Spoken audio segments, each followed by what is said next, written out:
Hi everybody, I'm Bree the Plant Lady. And I'm Aiden. And today we are officially getting started. We've got 6 bags of soil cube that got delivered the other day. And we are about to break these bags open so that we can get the soil out and get busy installing the plants that we have been taking care of since the middle of September. So stay tuned for our progress.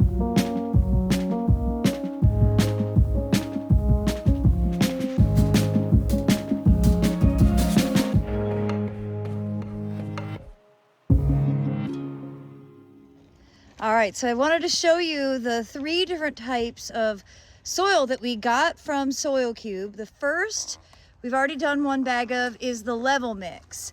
And this is what we use along the driveway as well. It's 3/4 sand, 1/4 compost. And this is really ideal for the native shrubs. It's really lean, which is, I think, what they prefer. And it matches the soil that we have here. The native soil here in Fuquay is very sandy. This is quite compacted because it's been turf for 30 years. But you can see how it's a very sandy, almost like being at the beach sort of mix. So adding that layer of the level mix is really ideal. It just is going to make it so that we don't have to dig quite as deep of a hole. It's definitely not as much as I was hoping. I guess I probably needed like 6 bags of level mix to be lazy and only dig half holes for all those 3-gallon. But, you know, with Aiden's help and over the course of a couple days, it won't be a problem to dig all those holes. Now, the next type of soil that we have is the Veggie mix. And this is the brand new mix. And we've got this concentrated here on the edge. Like, this is an area where we have a whole bunch of bulbs. And that's because right here on either side of this opening, I want to be able to grow some food crops and some seasonal annuals and not have it just be native shrubs and perennials.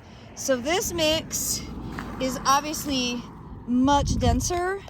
The Veggie mix is really cool because they added wood fiber and charcoal to help remediate any potential herbicide contamination that could be having traces from the cow manure.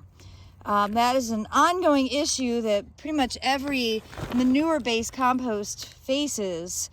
But I'm really proud of what the Soil Cube team did to remediate the problem efficiently and create this brand new Veggie mix product that I've been growing in since the fall. This is my first time getting big bags of it, but this is really the soil that I'm most obsessed with. It's just beautiful. You can see, you know, it holds a lot of moisture, but it's also, you know, it's well drained enough. As you can see, when I ball it up, it still flakes off, so it's not too dense. And I know this is going to be great for, you know, we're going to seed in things like poppies and lettuce, and I'm sure we'll probably end up growing like broccoli and cauliflower along these edges this winter, and that Veggie mix is going to be perfect for that. And then the third type is essentially the gold standard, the traditional humus-rich soil cube. This is what I've built my other garden out of entirely, and it's what I frequently refer to as black magic. And again, I'm putting it in here. I'm breaking my original promise to myself that I was going to grow everything super lean. I want to see how we can do with experimenting with these 3 different types of compost and really compare. So we will do a direct comparison between this soil and the level mix. And, you know, I'm going to be strategic about what plants I put in here because I know that everything loves this. So everything that does get planted is going to grow extra vigorously. All right, we're going to get back to it.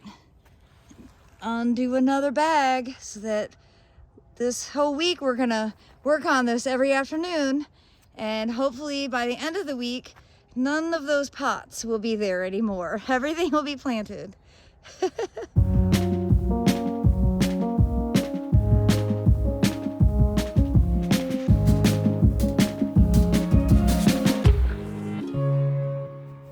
So we're opening a third bag, even though we're running out of steam.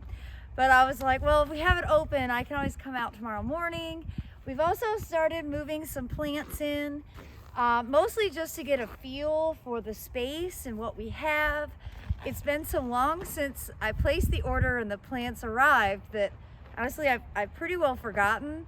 And tonight I'm going to spend some quality time drafting this out to scale, just so I make sure that I have at least some iteration of this on paper as a reference. So I don't want to totally lose sight and do this without anything being on paper, because I know in the long run I'll regret it. But for right now, I haven't totally wrapped my head around what I want this to be, and we're seriously lacking conifers and broadleaf evergreens. We predominantly have a deciduous plant palette. So whatever we do with the plants we have, we also have to leave little pockets for additional plants that will really create like the bones and the structure of the planting design.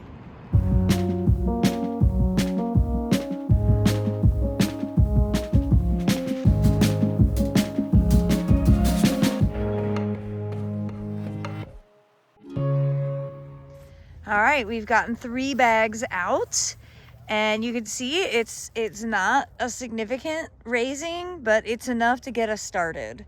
And all these plants are going to do really well, particularly on the sandy side, the lean side, the level mix side of the bed.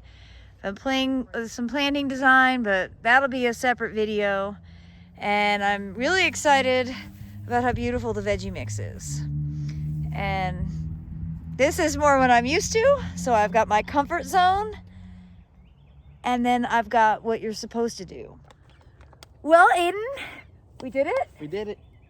3 bags out. We've got 3 more bags for tomorrow. Yep. And we're gonna play around with the plants. Yep. Which will be good. And then once we get all the plants, the holes dug, then we will have really done it. Yep. And Aiden was just asking about mulch. And yes, we will need to mulch. Yes. Typically we use triple shred hardwood.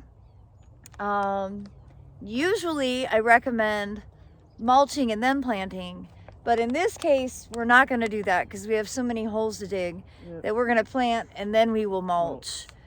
And in the perennial bed over there we used ground aged pine bark, which I would much prefer because we have a lot of plants that in their native conditions would be growing in very acidic soil, and our sand is relatively neutral. It's actually just slightly on the acidic side of neutral. So it'd be great to find ground pine bark. I was saying to Aiden, I need to hit up some of the winter trade shows and try to find the products that we need to do this job correctly, so we can give you all the best information.